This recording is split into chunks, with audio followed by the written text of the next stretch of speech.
El ensayista, narrador e intelectual argentino Blas Matamoro nos regala hoy estas deliciosas páginas con el sabor de los añejos secretos familiares.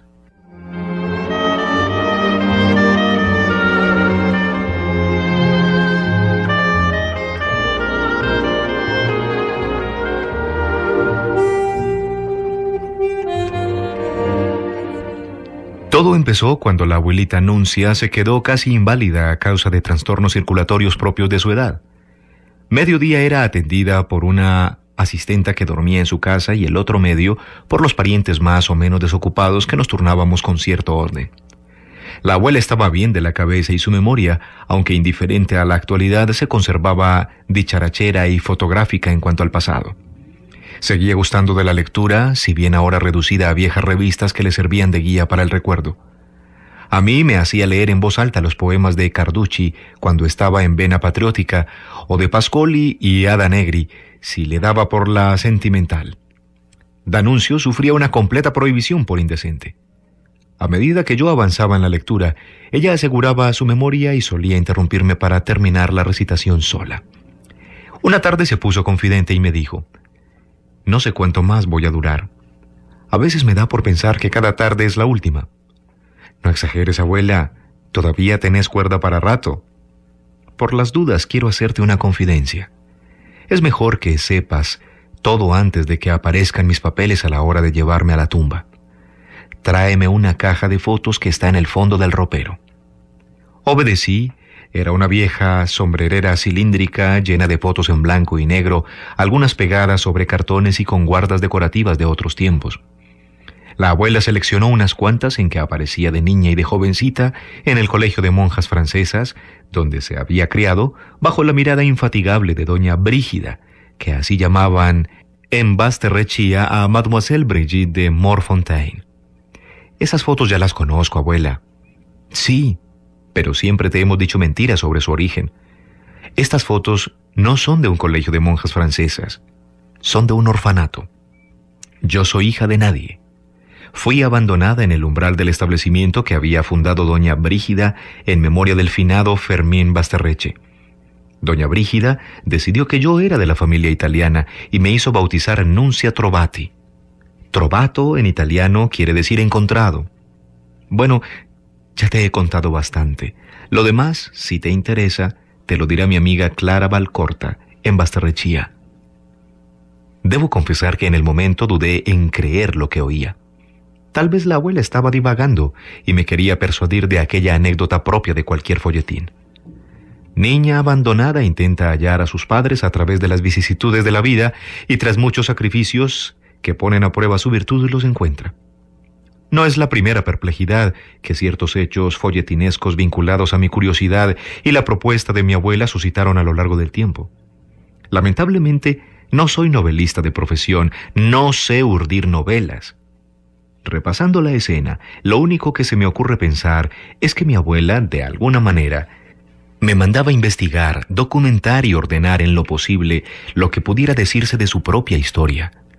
Durante años viajé, compulsé archivos, revolví librerías de viejo, revisé hemerotecas, transcribí cartas y diarios, reuní recortes y fotos, grabé algunas bobinas de conversaciones, casi todas inútiles, y en fin, pasé a limpio lo que me pareció indispensable, porque la masa íntegra de papeles no habría cabido en una docena de volúmenes. Abuelita Nuncia tenía razón. Al morir y exhumarse su partida de nacimiento, se vio que sus padres eran NN y que se presentaba en el registro civil un abogado en nombre de la Casa de Expósitos y Huérfanos San Fermín y Santa Brígida de Basterrechía, provincia de Buenos Aires, dando cuenta del nacimiento en fecha aproximada de una niña de tales y cuales circunstancias, etcétera, etcétera. Luego había un expediente en que la casa pedía la tutoría de la niña hasta la mayoría de edad. La familia hizo como que no se enteraba del papel y se siguió hablando de los padres de Nuncia, un matrimonio italiano formado por Vittorio Trovati de Vicenza y Chloe Norimberga de Bérgamo, ambos muertos en un naufragio durante un viaje de placer entre Buenos Aires y Montevideo. No había en casa fotos de los bisabuelos y nadie les exigió ver, de modo que se me convirtieron en fantasmas, pero no de la vida real, sino de una novela sin escribir. Sí, en cambio, se sabía quién era el marido de abuelita Nuncia, el padre de mi madre, es decir, abuelito Turido Salvatori. Era un siciliano, aparcero en los campos de los Besterreche, que conoció a Nuncia cuando ella era una adolescente en una kermesí benéfica de Besterrechía, única salida que les permitían a las internas de la casa. Se dirigió por escrito a la directora manifestando sus serias intenciones y así empezó el noviazgo que llevó a la boda, a varios hijos, nietos, etc. Pero no es mi intención contar la historia de mi familia inmediata, sino encaminarme hacia las zonas penumbrosas señaladas por abuelita Nuncia.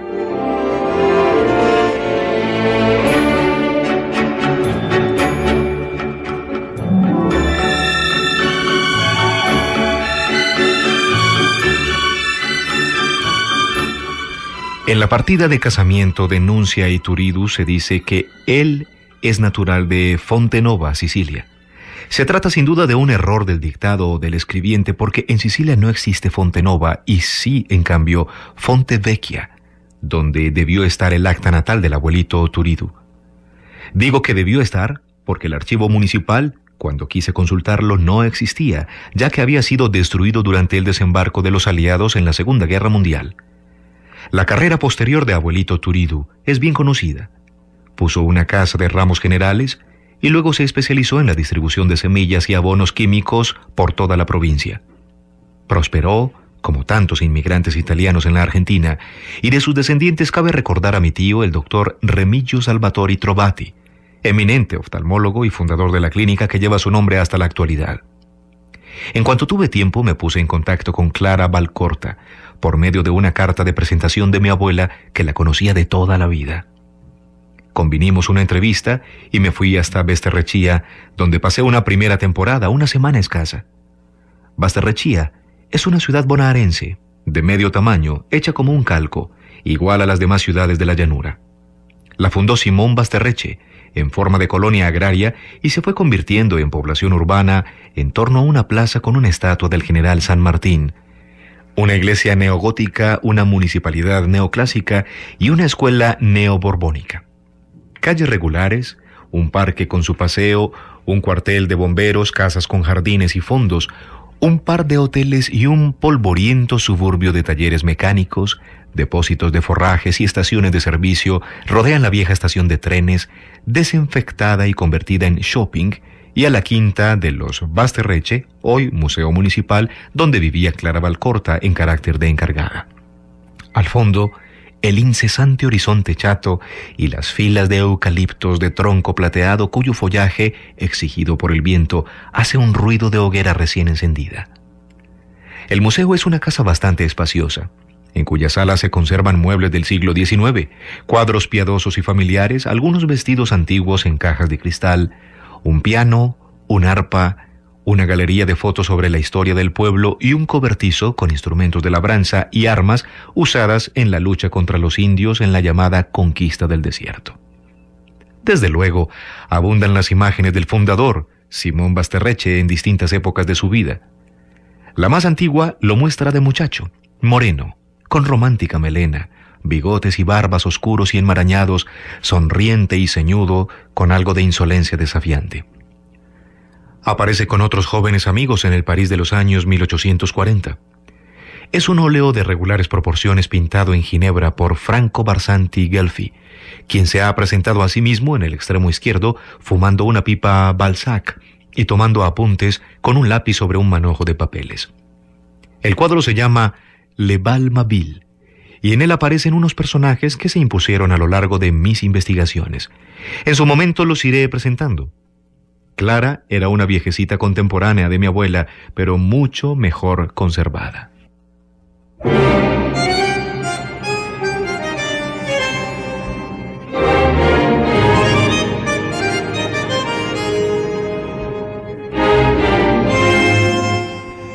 Viuda desde muy joven, sin hijos, se había quedado en Basterrechía toda la vida, atendiendo un negocio donde vendía útiles escolares, caramelos y revistas.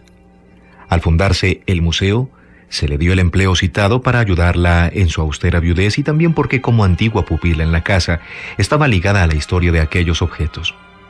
Se entretenía llevando a los visitantes, escasísimos desde luego, de una habitación a la otra y contándoles historias y leyendas del lugar. Le pedí que me mostrara el despacho de doña Brígida, como ella seguía llamándola, y que no se exhibía a los visitantes. Reproducía el que había tenido en la casa, ahora convertida en colonia de vacaciones municipal, y guardaba todos sus libros y papeles.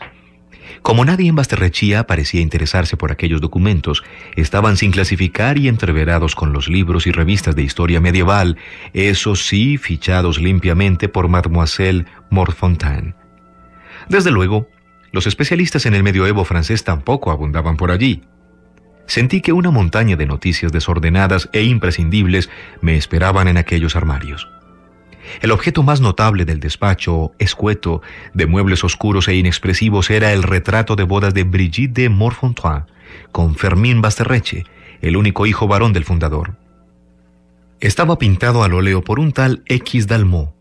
Según pude averiguar, era un fotógrafo y copista de cuadros catalán con negocio en La Plata, que había urdido la imagen después de muerto Fermín. Debo aclarar que, curiosamente, todo el mundo hablaba de doña Brígida o de Mademoiselle Montfortin, pero nadie aludía a que era, aunque de manera singular, viuda de Basterreche. Como me contó Clara a pedido de mi abuela, los novios no habían posado para el retrato, donde Fermín aparecía, solemnemente sentado en un sillón más o menos gótico, vestido de chaqué, sosteniendo en una mano guantes y chistera, y Brigitte cubierta más que ataviada por un traje de novia lleno de pabellones, lazos, ramilletes de flores de seda y botonaduras. Un forillo con bosques y ruinas completa la composición. No se sabe bien cuándo se hizo el cuadro, pero debió ser muy poco después de la boda en 1880. La Plata no había sido aún fundada y Dalmau trabajaba en Buenos Aires, desde donde se trasladó a Basterrechía para cumplir el singular encargo: realizar el retrato de bodas de un matrimonio que no se había consumado y que había precedido pocas horas a la muerte del novio marido. Mi abuela me dijo que usted conservaba el vestido de novia de doña Brígida. Es verdad, y se lo voy a mostrar por tratarse de un familiar de mi querida Nuncia, pero es una cosa que no se le muestra a nadie. Y, como en las peores novelas de misterio, Clara esperó la hora en que el museo cerraba, entornó los postigos del despacho, abrió las puertas de una de las bibliotecas, corrió una estantería móvil y accedió a un trasfondo que ocultaba un armario con viejos vestidos, cintas de coronas fúnebres, un chaqué y la ropa nupcial de doña Brígida, la viuda de Basterreche. En un pequeño arcón estaba el intacto resto del ajuar: camisones, enaguas, saltos de cama y demás lencería de una blancura algo amarilleada por los años, pero que conservaba su fúnebre y noble aroma de buena seda oculta en la sombra. Clara descolgó el traje de la novia y lo extendió sobre un sillón. Era igualmente blanco, pero a la altura en que comienza la falda mostraba una mancha de centro oscuro y contornos de oro viejo. «Nuncia le habrá contado la historia de eso», dijo Clara señalando la mancha. «No, realmente no. Solo me dijo que el niño Fermín había muerto poco después de la boda». Clara volvió a guardar el vestido, cerró trasfondo y biblioteca y, bajando la voz, contó lo que sabía por terceros acerca de la boda Montfortin-Basterreche.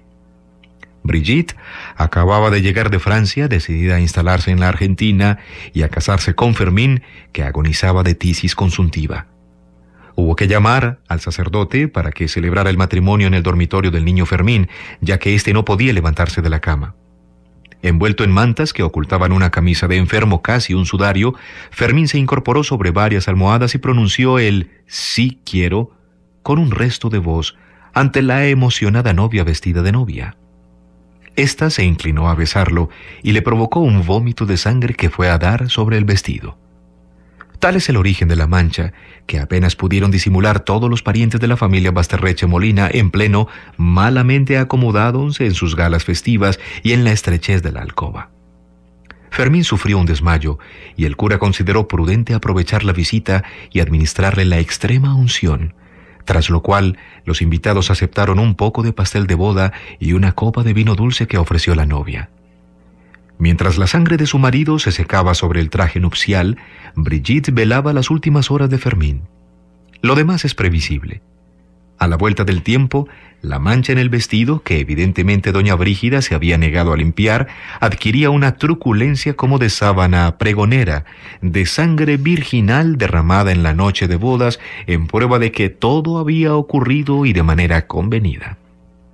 Según contaron a Clara, Brigitte posó vestida de novia para el retrato de Dalmau, en tanto un maniquí sustituía, cubierto por un chaqué y articulado sobre un sillón, al difunto Fermín. No fue la única ocurrencia pintoresca de la viuda. En la casa, que entonces ya se construía sobre terrenos cedidos por don Simón, en memoria de su hijo, se copió la tumba medieval de los Montfortin y se proyectó la capilla de San Fermín y Santa Brígida. Prácticamente son los dos únicos vestigios de la obra original, ya que el grueso de los edificios ha sido modernizado y resulta irreconocible.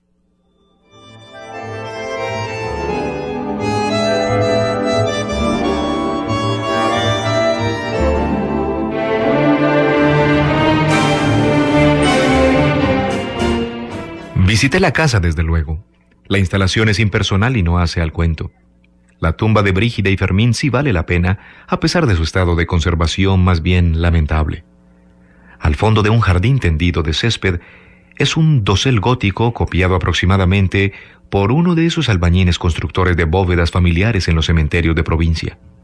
Debajo, las estatuas yacentes de los cónyuges, ya más labradas por el viento pampeano que por las manos del escultor. Según las fotos del original que existe en Montfortin, las medidas y proporciones son las mismas, pero el material empleado es un símil de piedra fácil de erosionar, de modo que el resultado es una suerte de fantasma escenográfico que un monumento, uno de esos artefactos teatrales que yacen en un polvoriento rincón en algún depósito de trastos en desuso. Mejor conservada está la capilla de San Fermín y Santa Brígida. Se debe a un imaginero italiano que circuló por la Argentina, cubriendo de muñecos carnosos y operísticos las viejas iglesias coloniales, un tal Giacinto Malagotti. En el altar hay una crucifixión con la Virgen y San Juan. A los lados, los dos santos del caso tienen sus paneles propios. Es sabido que Santa Brígida pidió al Señor una deformidad que le impidiera casarse, porque ansiaba conservarse doncella para el servicio de Dios. Así es que resultó tuerta. Uno de sus milagros consistió en que dio a beber sangre de una herida a unas mujeres mudas que se pusieron a hablar acto seguido. También devolvió la vista a unos ciegos y secó los árboles de un huerto cuya dueña se negaba a dar fruta a los pobres. Malagotti, no se sabe si por comisión de Brigitte o por su cuenta, dio a la santa la cara de Mademoiselle Montfortin. Y naturalmente la hizo tuerta con parche y todo. Una mujer lame su herida del brazo derecho. En realidad la herida estaba en la cabeza, pero la cosa era incómoda de representar, en tanto la mano izquierda toca la frente de un hombre arrodillado que se quita unas gafas oscuras y abre muy grandes sus ojos. Al fondo hay unos árboles pelados. En cuanto a San Fermín, obispo y mártir, sobra decir que lleva los rasgos del niño Basterreche. Está vestido de modo episcopal y como fundador de iglesias tiene una en cada mano, mientras a su espalda un soldado de Roma levanta un hacha despiadada con el propósito de degollarlo. Si el deseo de Brigitte fue honrar la memoria de su marido, ciertamente se cumplió, pero con el inconveniente de que los socios del Club Navarro de Basterrechía se dedicaban cada 7 de julio a soltar vacas y toros en las afueras de la casa, a correrlos y dejarse correr por ellos, beber y cantar coplas obscenas, sin que la patrona pudiera impedir estas muestras de piedad popular. Creo que más allá de tales minucias, doña Brígida consiguió ser la madre adoptiva de los hijos de nadie que recogía en los alrededores y sometía a su infatigable mirada. En efecto, lo que más me impresiona de sus retratos, desde los medallones de su juventud francesa hasta las fotos de su vejez argentina, son esos ojos claros, de mirada sostenida, vigilante, voluntariosa, ojos de vigía en los confines de la incontable soledad pampeana, siempre a la espera de la llegada de alguien muy señalado. Sus ropas negras y sus cabellos rubios, luego encanecidos, contribuyen a acentuar la dura luminosidad de sus ojos, inteligentes y con ese punto de crueldad propia de la inteligencia y de las antiguas aristocracias. Los inteligentes y los nobles tienen el corazón duro como una piedra, aunque se trate de una piedra preciosa.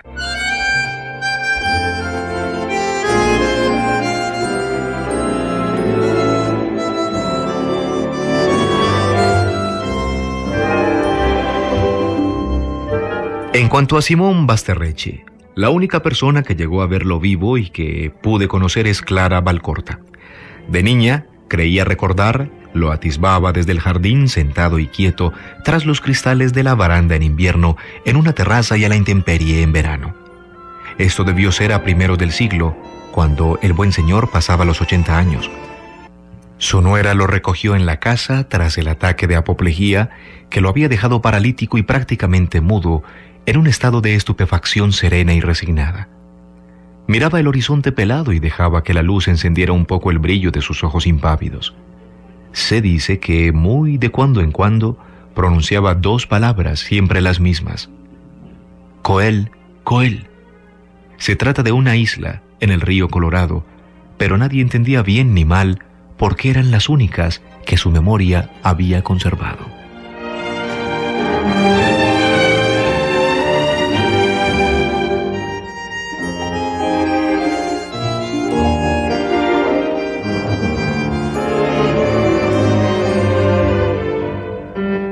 En Literatura para Oír les hemos presentado Secretos de Familia, de Blas Matamoro, escritor argentino.